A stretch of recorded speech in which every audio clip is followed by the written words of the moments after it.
Hola and Happy New Year. You're listening to the Life Podcast, and I'm your host, Dr. Steve. We're kicking off 2026 with our continued commitment to learning, inspiring, flourishing, and evolving. It's time to elevate our well-being and evolve into our best, most authentic selves, starting right now. We often think of success as a straight line, top grades, top university, top career. But what happens when your soul calls you in a completely different direction? My guest today, Andrew Keaveney, graduated with honors from Stanford University, but instead of the corporate ladder, he chose a path that led him to the Art of Living International Center in Bangalore, India. Today, Andrew calls the beautiful Blue Ridge Mountains of Boone, North Carolina home. He currently serves as the Director of Digital Media at the renowned Art of Living Retreat Center, where he combines his creative talents with deep spiritual teaching of Sahaj Samadhi meditation in Sanskrit. Today, we're going to be talking all about the power of sound and silence. We'll be looking at it through the lens of our intellectual and spiritual wellness, exploring how ancient tools can actually raise our modern energy levels. Andrew, Happy New Year and welcome to the Life Podcast. Happy New Year. Glad to be here. So thank you so much for taking time out of your busy schedule. I want to start right at that pivotal moment. You were at Stanford, a place that is synonymous with high achievement and intellectual rigor. Take us back to that time. What was your why behind your decision to pack your bags and move to an ashram in Bangalore? It was an interesting decision. It was also a bit uncommon. None of my friends were doing this, and so I went out on a bit of a limb. My parents objected. It was a hard decision for them as well. But what I was finding is that what I was seeking, oftentimes through books, through knowledge, I wasn't necessarily finding that inner depth and expanded awareness that I was really yearning for and seeking. But I was starting to get a glimpse of that through meditation. And so we had a meditation club. I was leading that for a while. And the more I was meditating, the more I was feeling, okay, there's something here. Wow. And I thought, let me explore this in depth. I've invested so much time in education. Why not take a few months, a year, couple of years, and just go full swing? And so I did a silent retreat in the US, found an organization I really loved and resonated with. And I said, okay, let me try this in India. Let me go to India and really go deep in meditation and yoga and see what that full experience is really like. Wow, what a commitment to move from the US to India, to completely different culture as well. So it's fascinating because many of us feel that tension between the resume success and our soul fulfillment. Normally, we look at success very linear, right? You graduate, you get your degree, you get a great job, you make all this money, and you become successful. So when you arrived in Bangalore, was there a specific moment where you realized, wow, this is where the real education begins? I completely understand what you're talking about, from applications to, notches on the corporate ladder. Oftentimes it's a very clear, do this, aim for this. And this was very different because there was none of that. When I got to Bangalore, all these markers of success dropped away because there wasn't a goal to achieve. There wasn't a reputation marker. If anything, I had left a lot of those reputation markers by going to India and taking this divergent path. So it really became about turning inward and seeing, okay, what really matters. And one of those things was greater peace of mind, greater clarity, and finding a path that really resonated. But then it became, how do I share this with others? And so teaching became the next thing. I did my teacher training, and that's when it really started to click. Like, okay, the meditations are wonderful, the breathwork feels great, and let me also share this with others. That's where it started to complete the loop, so to speak. So I'm assuming you saw a transformation within yourself, which is where it deepened your desire to continue to learn more and teach others. So could you define for us the core concept of our discussion today in your own words? Yeah, I think that one thing is we have so much inner potential that we can awaken for compassion, for a greater experience of love, for giving love, for receiving, and more clarity and peace. And all of that is inside. And sometimes we go here and there looking for it. And there are many ways to tap into it that are practical, accessible, and help to live a more fulfilling life. I think really in line with what you do, Dr. C. Yes. And so what would you say are the common signs or symptoms that someone may need to look into meditation or breath work? What do you believe that would be? One common one is fatigue, and Hmm. it may be mental, that can also transform into physical. The more we accumulate stress, it not only takes a wear on our mind, but we hold that in our bodies as well. Yes. All the tightness, all the constriction. And it's funny because what I found is as soon as you start releasing it, you realize you have it. Ooh, When you breathe out, when you release some of that tension, you realize, oh, I've been holding this tension for years. yeah. And once you start to unravel that, to unlock that, it opens up this whole other dimension of, okay, let me explore what else is there. So, tiredness, tension, just a lack of excitement and enthusiasm for life. All Hmm. these are indications that we may be missing this element, this other dimension that really is soul fulfilling, heart fulfilling. Yeah, I would imagine that many would say, "Well, you just described me," right? I mean, in especially with this new year starting, and I think we've been sold a bill of goods about New Year's resolution, and if you just set it, it kind of takes care of itself. And so, what do you believe is the biggest misconception about meditation or about your work? It's one reason you could say that the new year is so great is it makes us recognize and take stock of our lives. And so we realize, hey, I did this all year last year.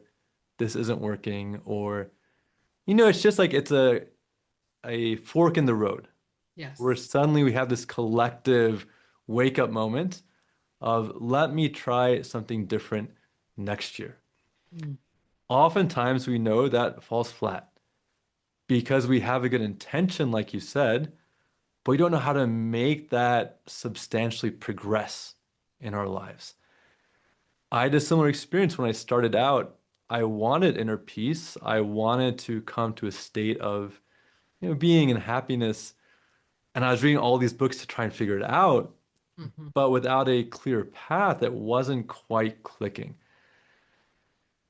The other obstacle or myth, as you say, is this misconception, I can't do it. Yes. My mind is too busy. I have too much chattering, or I don't have time.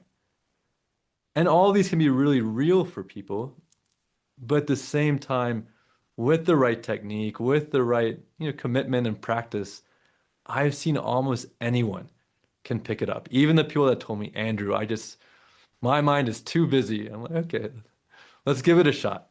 Yeah. Yes. And so I want to pivot to something you're deeply passionate about, which connects directly to our intellectual wellness. You describe Sanskrit not just as a language, but a language of consciousness. Can you unpack that and tell us how does the vibration of these words help us access those subtle levels of our mind?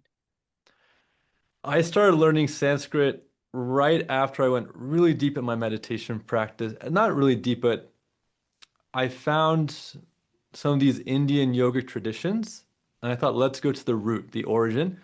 So I picked up some books, started learning Sanskrit, kept following that up in India, and it was mind-blowing. It's absolutely fascinating. Language of consciousness, one, because for thousands of years, there's been this dialogue about what is the mind, what is this chattering in the mind, Yes, how yes. do I quiet it down? It's not a new discussion. And so when you look back at this ancient language and they have 5, 7, 10 words for mind and consciousness, patterns in the mind, habitual patterns, things that psychology is currently, talking about or in the last 100 years, starting to discover more. But it's really all these ancient connections are there. And you have this language where sometimes even just listening to the sounds, like some of these ancient chants, and it brings a lot of harmony into the mind. Have you seen the water study that Dr. Emoto did? I did not.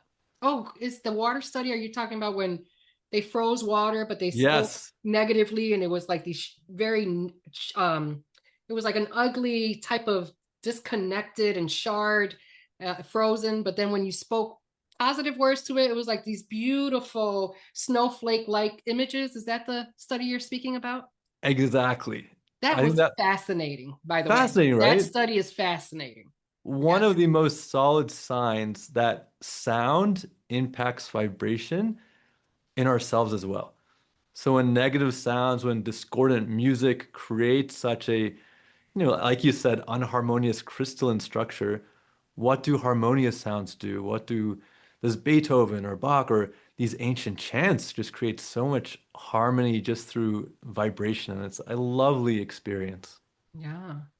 So, thinking of language as energy rather than just definition, how does that work physiologically? So, talk to us about shifting our own frequency from stress to awareness. Part of it is repetition.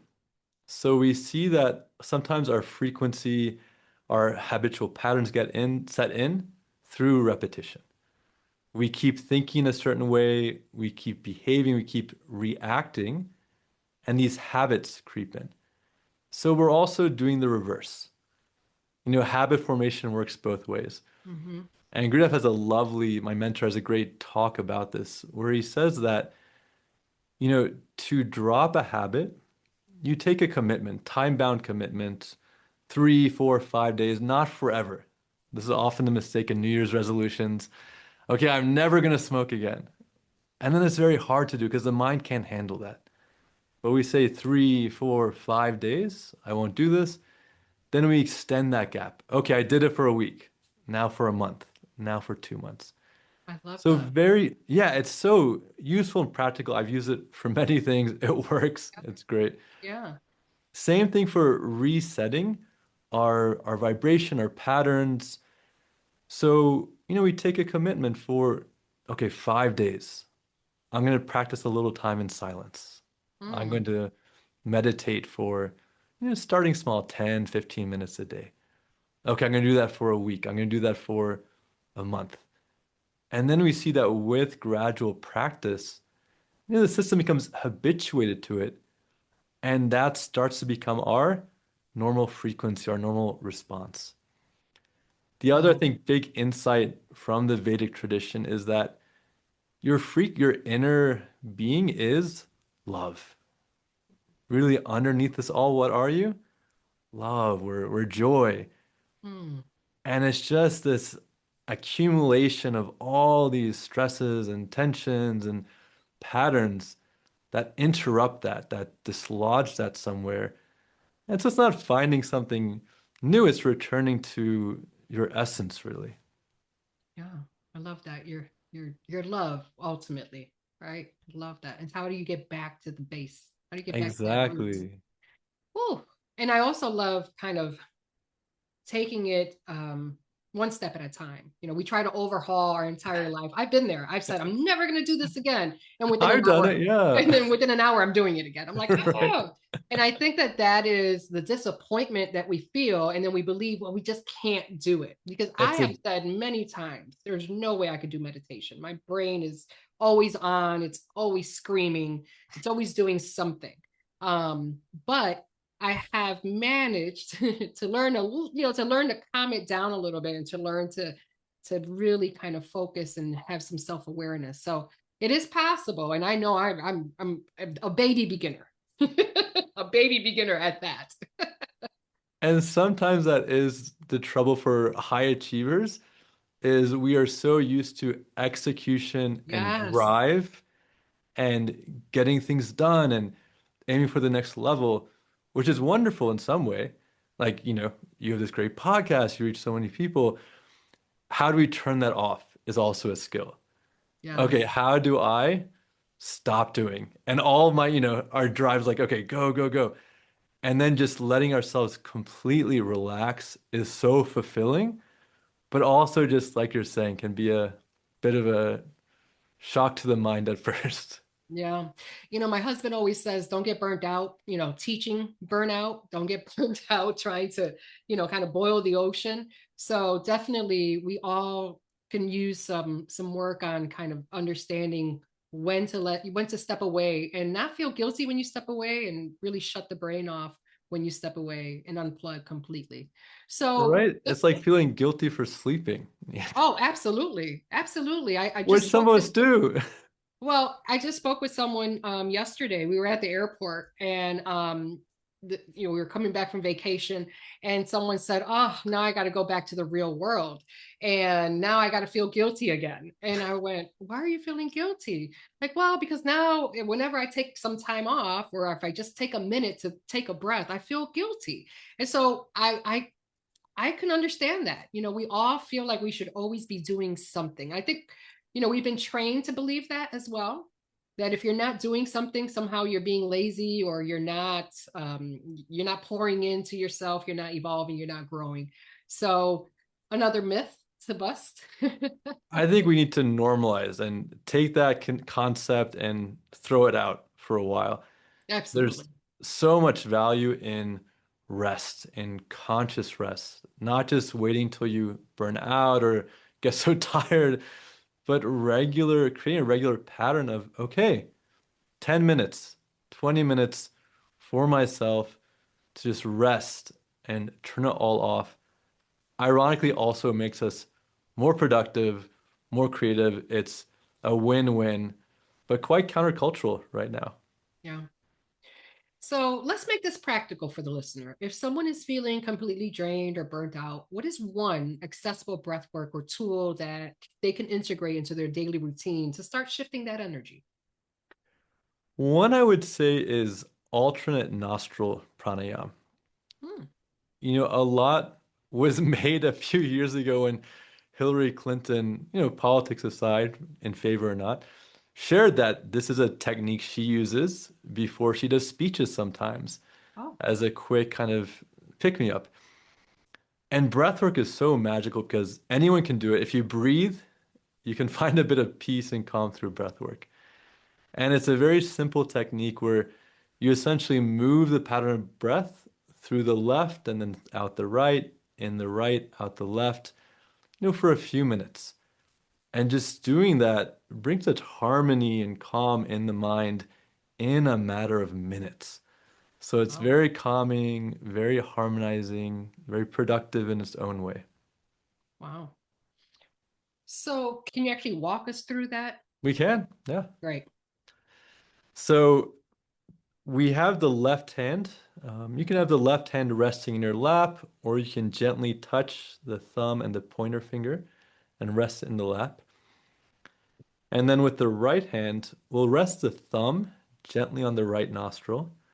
We'll take the ring finger, rest it gently on the left nostril. Then the middle and the pointer are just resting between the eyebrows. Then we take all this is with normal breath in and out the nose. We take a breath in, close the right nostril, breathing out, breathing in left, breathing out right,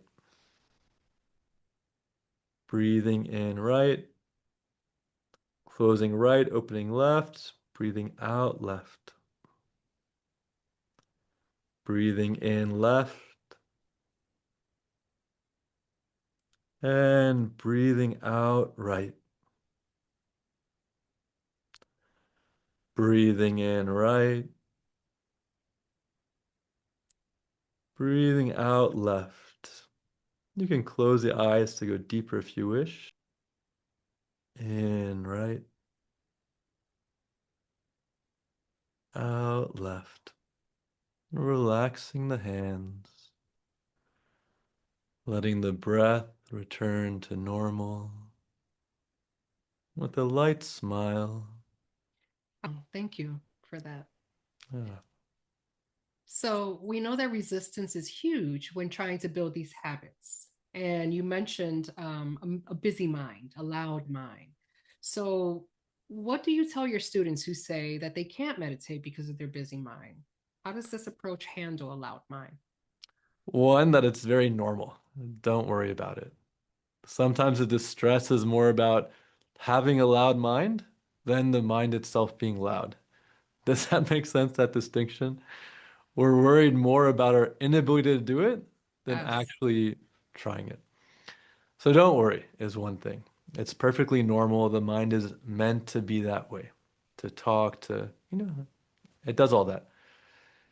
Then the other part is just come sit and let's practice this technique that has been shown to work.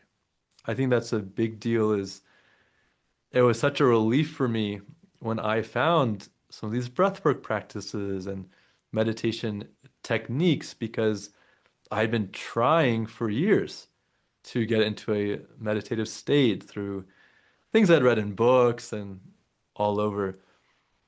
And some people I met didn't have a clear practice. But then I realized, oh, with just a good practice, it's so much easier for the mind to settle and the breath work. This is one technique. There are many others, but all of these, you could say they settle the mind so that it's easier to just automatically slip into meditation. Hmm. So, for us high achievers that just want to ace the test, how long would you say it takes you to really get to a point where you're feeling the benefits of meditation? Because we definitely, we're a world of quick fixes, right? The magic bullet. For us high achievers that we just can't sit down and we want to ace the test right away, we want to get it right away. What would you say that journey is like? One aspect is learning a practice that can happen in a weekend, a few hours a day over the course of a couple of days with someone who's, practiced and can kind of share that and help develop that in you as well. The second part, and people have experiences right away. Hmm, If, within a couple of days, like that starts to open up. So that's really exciting. it is exciting. The other part is developing it over time. It is a never-ending journey. That's the beauty of it.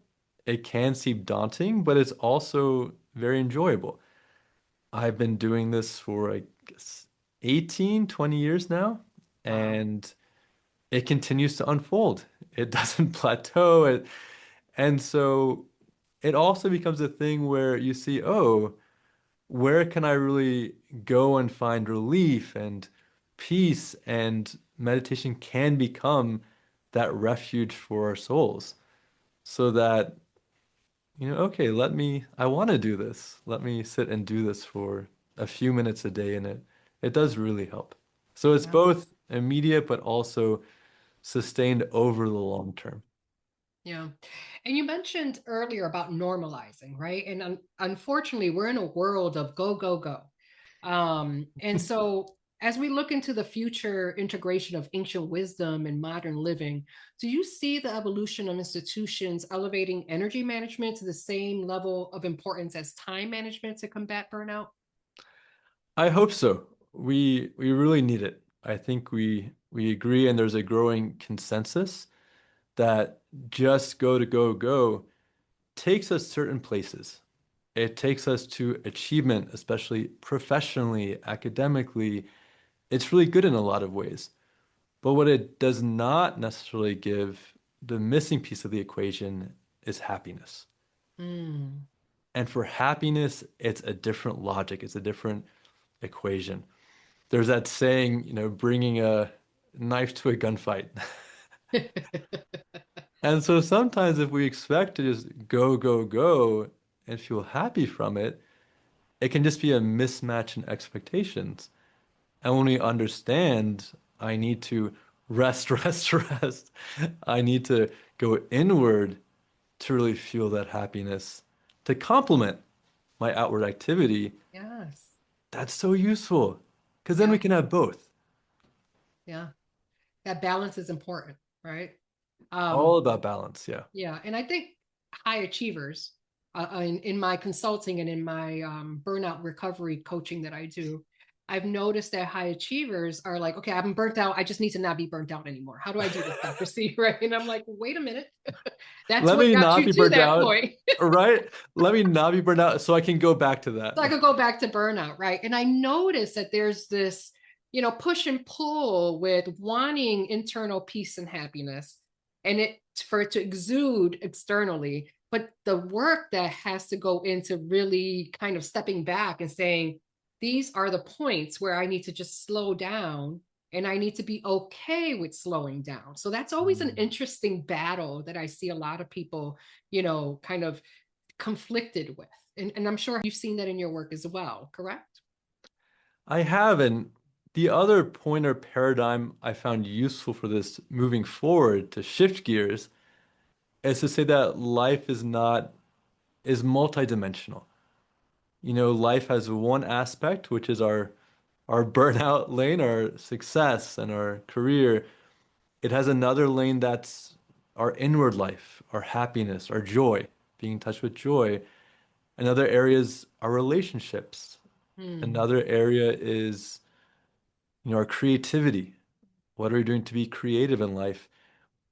And when we become conscious of life's multidimensionality, then we start to put aside other time for each of these areas. And sometimes if we take that burnout, let me do it right energy and distribute it and say, okay, let's also get really good at being happy. Let's Yes. get really good at caring for the people in our lives. That can just help refunnel that so we can do both. We can have the happiness, happy relationships, and a good successful area in our career. I love how you put that. Let's get good at being happy. We have to learn that's a skill as well. And I don't think I've ever heard it put that way. I just had an aha moment like, wow, we do have to learn how to be happy and how to really enjoy the moment, be present in the moment. I think right now there's so many distractions in life. You have your professional life, you have social media, you have family, you have friends, and then you have yourself in the midst of all of Mm. that. And so we could maybe be really good at one thing, but not the other. And so how do we learn how to be happy? That's amazing. That's gonna stay with me for a while. It was a big framework shift for me as well. My mentor was saying that, happiness is a practice. Mm, Okay, let me commit each day, like, okay, I'm going to be happy, come what may. And then the other side is contentment to get there, right? But it's like staying up all night making the bed and we don't take the time to sleep in it. We just keep, you yes, know, yes. tightening the sheets and tucking in the corners and okay, the pillows will be better here. But even just a few minutes a day, like, okay, for a few minutes, can this be enough? And Yes, we see that that grows, that contentment just keeps growing. I love that. So, if you could gift our listeners one shift in perspective regarding their own consciousness or spiritual journey, what would it be? I think in line with our earlier conversation, I would say that the inward journey is as important as the outer journey. So all that we're doing for our career, the people around us, to also take some time for that inward journey is so rewarding Mm, and gives so much juice and life. It opens up another dimension. And if you're worried that here I am, my mind is busy, you can do it. You can also access this. It just takes a bit of practice and a little bit of time and self-care. yeah. So I'm hearing intentionality, right? Being intentional about your inner journey. And I would say your inner journey is probably more important than your external journey, because what we produce inside, what we internalize, and our mindset really makes a difference in our external lives. It really guides 100%. guides us. Yeah. Wow. And at the end of our life, we all get there eventually. What we really have with us is our inner state. Whatever we've achieved, all these things are great, but they're also momentary. Yeah. And so, what's that treasure that we keep with us till the end is our mind, our mindset, our contentment. Would you rather be happy and content at the end of a long life, or would we rather be, very wealthy and accomplished, but churning and Mhm. unhappy inside? Yeah. Yeah. Wow. So one last question, Andrew. I'm interested in the dry January trend. And Yes. I know you have a program running this month virtually, so anyone in the world can join in. Could you tell us what someone can expect if they were to join the cohort this month? Is it just about abstinence, or is there a deeper wellness component to it? It's both. I'm super excited about this. One, because I think there is this wake up of, about 24 to 30% of adults in the US participated in Dry January last year. Wow. And a lot of that is driven by Gen Z, millennials, kind of younger people that are experimenting with, okay, let me, have fun and be happy without this support for a month. So here we're taking that and we're saying we're not just dropping, letting go of something, alcohol. Let's also add in some wellness components to energize us. Beautiful. So it's not just self-deprivation, but it's more energizing. There's some meditation, some guided breath work, some mocktail recipes, some creative ideas for other fun stuff to do with friends at any age. And so it's yeah, it's got its own sense of like wild, and it's enjoyable, but it's also very life supporting and nourishing. That's the idea behind it. It's amazing. I love that. And I believe the mocktails may be a way to kind of deceive the mind or trick the mind that you're still engaging in something. That and one, there are some really fun ones. I've been Okay. experimenting. There's this whole new wave of non-alcoholic beverages. Hmm. We just tried one the other day. I think it was called Trip, and it was quite good. It was very tasty. The other aspect is the social element. A Ooh. lot of people feel compelled or pressure to drink because they're at a party or a gathering or an event and other people are. So then sometimes just to ease the social element, it's easier to have something in your hand as well, and it's a conversation starter. And so there are a couple of aspects why the mocktails can be fun. Oh, I love that. So that sounds like a perfect way to start the year with intention. This has been a grounding conversation. So, I've enjoyed Andrew, it too. oh, it's been amazing. So, Andrew, where can our listeners find you? So artofliving.org is the Okay. website that hosts a lot of these programs. Under the resources area, you can find some about the Dry January Challenge as well, if you're interested. You can also find me on Instagram at andrew.keaveney or Substack, which is Everyday Joy. And I write articles and publish those there. Beautiful. So you heard it here first. To sign up for the Dry January program and to learn more about Andrew's work, be sure to visit theartofliving.org. I have visited the website and it is full of opportunities and programming for all different types of wellness. I believe you even have, I'm looking over here because I have it I have it pulled up. There's even a sleep and anxiety protocol that you offer. Can you talk a little bit about that? Yeah, I'm actually heading in to teach that in a couple of hours. We have a retreat for that happening this weekend here at the retreat center. It's a great program. So many people are struggling with Yeah. sleep and anxiety these days. And so it's good to have this just very pointed, directed program that gives people take-home tools to sleep better, to feel less anxiety and worry. Oftentimes, that's what keeps the mind activated and unable to sleep and to get deep rest. And so we teach some frameworks, but also concrete techniques to help you sleep better, get better rest, stay asleep, all of that good stuff. Yeah, and we know that deep sleep actually helps us flush our brains, right, from all that gunk that could lead to Alzheimer's and dementia. Exactly. So definitely a great opportunity to further explore your website. And I see also that you offer online and in-person courses. That's correct. We teach in person at the retreat center around the country, around the world, actually. But we also do online workshops every weekend of the year. So it's easy to find us and easy to make the time. Amazing. So there's no excuse for our listeners, whether you're in North Carolina and you want an in-person experience, or you're somewhere around the world and you want to have an online experience, please visit theartofliving.org. And really, there is just a wealth of information and opportunities there. Andrew, thank you so much for sharing your time and wisdom with our listeners. My pleasure to have this lovely dialogue with you, Dr. C. What a grounding conversation to kick off 2026. Andrew reminded us that success isn't just a straight line up the corporate ladder. It is also about the depth of our inner journey. As we settle into this new year, I want you to hold on to 3 powerful takeaways from our time with Andrew.